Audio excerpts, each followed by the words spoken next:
tem vindo a aumentar, de facto, a procura da medicina chinesa sobre endometriose e infertilidade, e nem sempre, eventualmente, com o melhor objetivo. Ou seja, às vezes as pessoas imaginam que a medicina chinesa pode ser, enfim, a cura, a salvação dos deuses, e em certa medida era um pouco essa imagem que eu queria vir aqui transmitir, daquilo que eu acho que deve ser a medicina chinesa. E, como ali refere, a medicina chinesa deve ser, sobretudo, uma medicina complementar. A abordagem como uma medicina única é claramente errada, e muitas vezes acaba por acontecer. Quem está nesta área também encontra muitas vezes aquilo que eu chamo os radicais das medicinas naturais. As pessoas que querem se tratar tudo com mesinhas, ou com plantas, ou com chás, e nem sempre é fácil até convencer estas pessoas de que a abordagem não pode ser essa. Antes de abordar um bocadinho mais, até acabo por referir que muitas vezes eu acabo por criar uma obrigação em que as mulheres que eu encontro com este tipo de sintomatologia tenham um acompanhamento médico. É fundamental porque, de facto, a endometriose, e segundo a medicina chinesa, depois vou falar um bocadinho dos princípios básicos inerentes àquilo que é a medicina chinesa, a noção de energia, enfim, que não é assim tão linear. Muitas vezes... Vamos lá aqui passar. Peço desculpa que me perdi. A noção de energia acaba por ser, no fundo, aquilo que o nosso organismo tem por detrás do funcionamento de cada órgão. Ou seja, enquanto o conhecimento médico-científico, no fundo, faz o estudo fisiológico de cada órgão e de todos os sistemas, a noção da medicina chinesa é que, por trás desse funcionamento, existe uma energia que é adquirida, e que nós vamos desenvolvendo ao longo da vida, seja com os nossos hábitos alimentares, e no fundo, a única possibilidade que nós temos é de fazer um complemento ao próprio funcionamento. Ou seja, a endometriose não é uma doença para a medicina chinesa, ou seja, é uma manifestação de um desequilíbrio energético. Vou voltar aqui um bocadinho atrás. O facto de haver necessidade de fazer complemento da medicina chinesa, de facto, obriga a que haja um acompanhamento. E há pouco, como o Dr. Setúbal falou da questão dos profissionais e da qualidade dos profissionais, e eu aproveitava aqui um bocadinho a deixa também para falar nisso.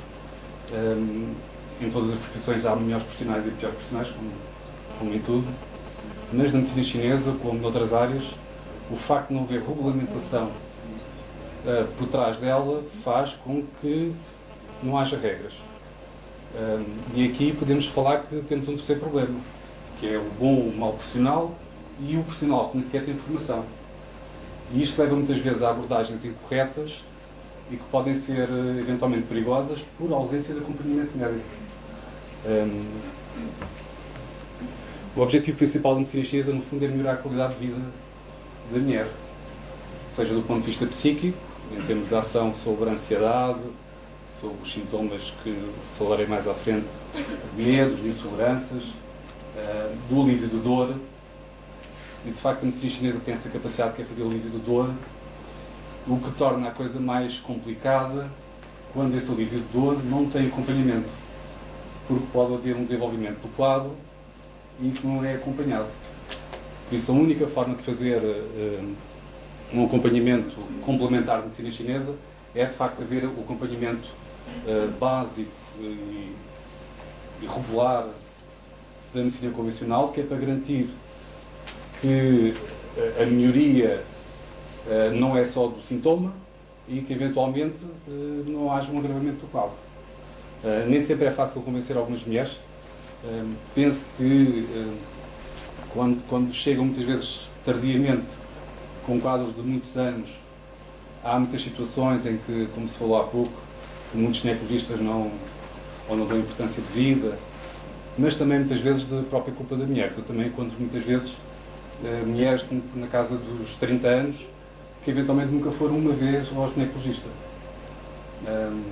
E parecendo que não é assim uma coisa tão incomum e a necessidade dessa ação. Então, no fundo, a grande questão que eu queria aqui também transmitir é que, de facto, em termos de medicina chinesa, nós não fazemos um tratamento de endometriose. Ou seja, isto no conceito da medicina chinesa não existe. O que existe é tentar minorar e corrigir um desequilíbrio energético que está eventualmente inerente ao início do surgimento do quadro.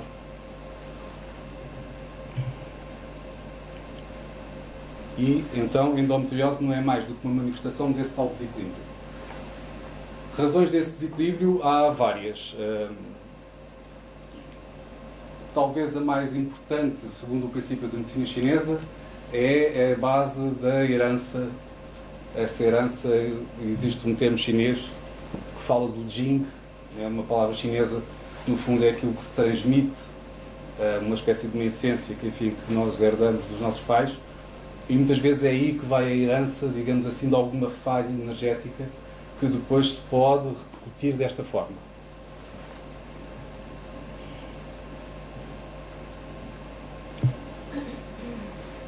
A etiologia energética que está por trás do quadro de endometriose, ou seja, aquilo que é comum às mulheres com endometriose é que, no fundo, tem a tal insuficiência do Jing e, seguramente, uma insuficiência de energia do rim e energia do baço.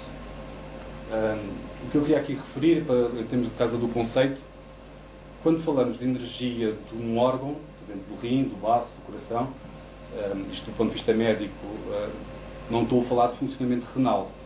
Digamos, a melhor imagem é, eventualmente, pensar que temos um centro energético que tem várias funções. No fundo, a função principal de energia do rim é alimentar o rim e depois tem outras, ou seja, quando se fala na medicina chinesa de energias específicas de órgãos, não falamos do funcionamento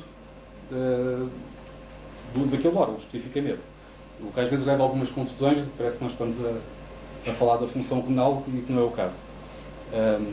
Aquilo que acaba por estar comum a estas mulheres é estas insuficiências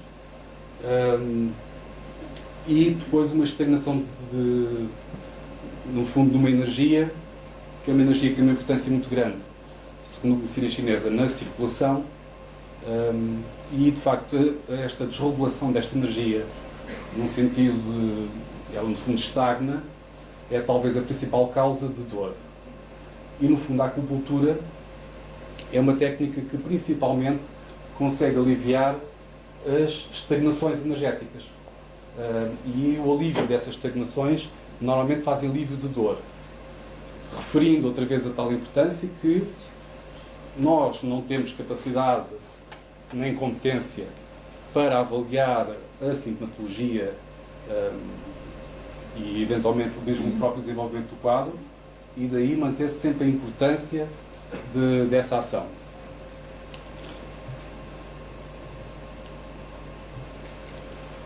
O facto de ser inerente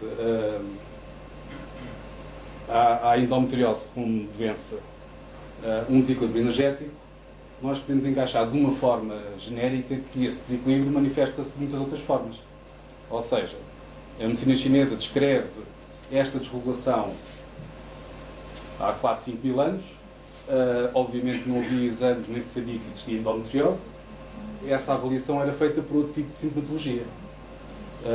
E é através dessa sintomatologia que eventualmente chegava-se a este diagnóstico.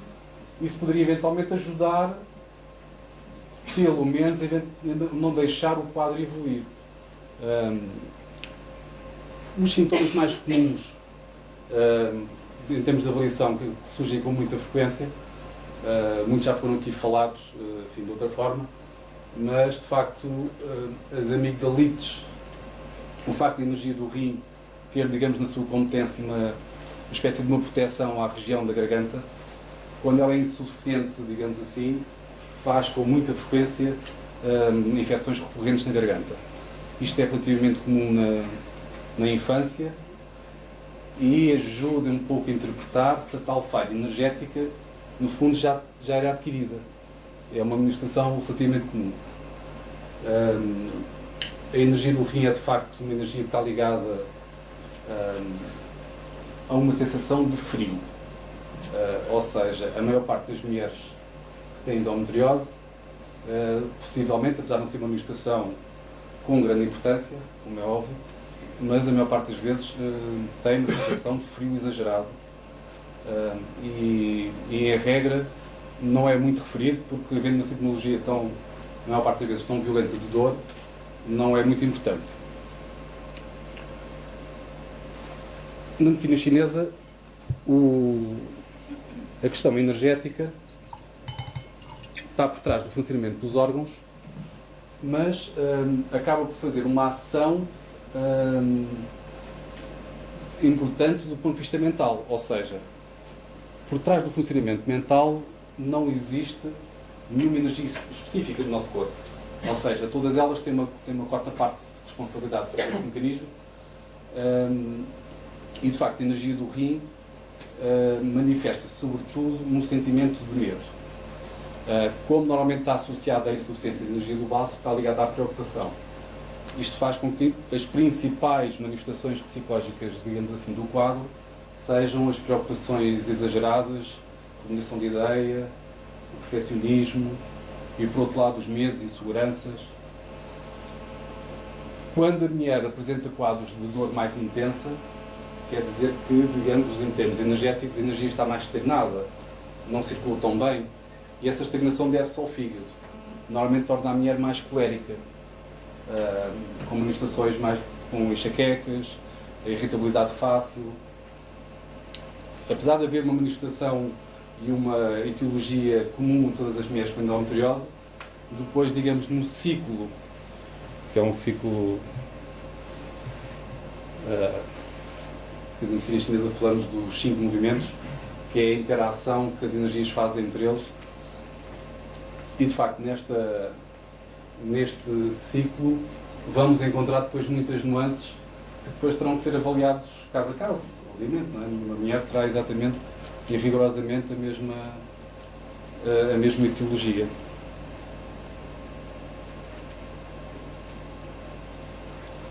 O facto de se usar uma terminologia que a própria Organização Mundial de Saúde já refere como medicina chinesa, porque de facto na medicina chinesa são usadas 3 disciplinas. Normalmente as pessoas referem-se sempre à acupuntura, que é no fundo a técnica que difere de outras todas, não é? Que acaba por ser exclusivo, a colocação de agulhas em pontos específicos, que no fundo vão fazer a tal interação com a energia no objetivo de a regular. Nós sabemos que determinados pontos têm ações específicas que induzem sobre o organismo uma regulação. Esta é a técnica mais comum, que tem maior importância no sentido de ajudar a fazer regulações, não consegue fazer reforços energéticos, e aí entra uma outra disciplina, que muitas vezes é mais controversa, que no fundo é a fitoterapia chinesa, que é o uso de plantas, no fundo. As plantas ajudam a fazer reforços. Assumem um papel importante, apesar que na Europa há de facto algum impedimento no uso total da fitoterapia chinesa, há muitas restrições.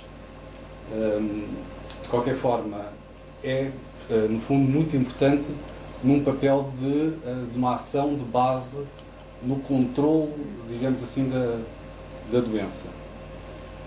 Se me perguntar eventualmente que perspectiva é que a medicina chinesa pode dar num quadro de endometriose, aquilo que é eventualmente expectável é conseguir-se ajudar a não haver uma evolução. Aquilo que é expectável, pelo menos, é conseguirmos criar alguma estabilização do processo evolutivo. De qualquer forma, casos, obviamente, que aparecem de melhoras, essas melhoras têm que ser constatadas, obviamente, pela medicina convencional, que consegue fazer esse tipo de acompanhamento, mas aquilo que poderá ser a maior mais-valia é ajudar, por exemplo, eventualmente nas recidivas pós-cirúrgicas, e em situações graves, digamos assim, como foi tudo aqui referido e com as imagens lindas que vimos daquelas situações, nem tenho dúvida que a ação cirúrgica é obviamente fundamental e, em certa medida, tento passar muito esta ideia às doentes. Os doutores tiveram aqui a falar sobre a situação, obviamente encontro já as mulheres nos seus consultórios e elas procuram essa ajuda. Eu costumo, no outro lado, encontro muitas mulheres que não procuram essa ajuda e muitas vezes fogem claramente a ela. Não é a primeira vez que acabo por recusar o tratamento se a pessoa não me garantir que vai fazer acompanhamento. Porque muitas vezes a sintomatologia é tão evidente da possibilidade de haver uma endometriose e eu, não sendo ginecologista, não faço observação, não faço esse tipo de situação, mas a sintomatologia toda é tão óbvia nesse sentido que, em certa medida, eu só avanço com o tratamento após a observação.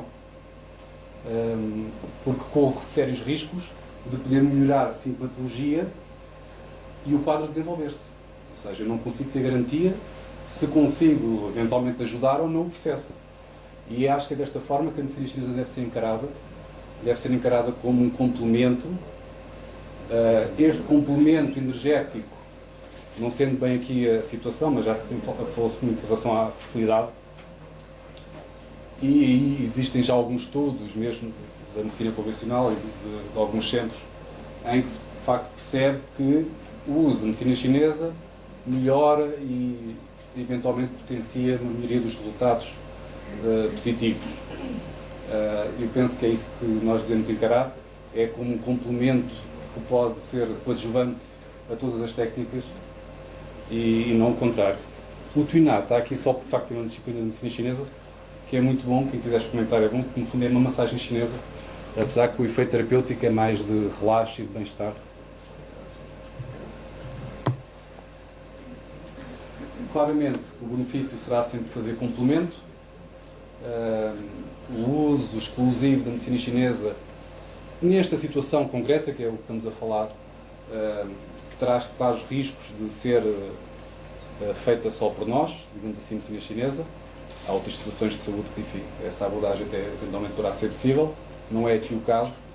Queria deixar esta mensagem, até porque a procura da medicina chinesa, não sei se a classe médica tem essa noção, é cada vez maior nestes quadros específicos, sobretudo também de fertilidade, e alertar um pouco para nunca se colocarem numa situação de ficarem demasiadamente presos a técnicas complementares e que não devem ser feitas de uma forma exclusiva.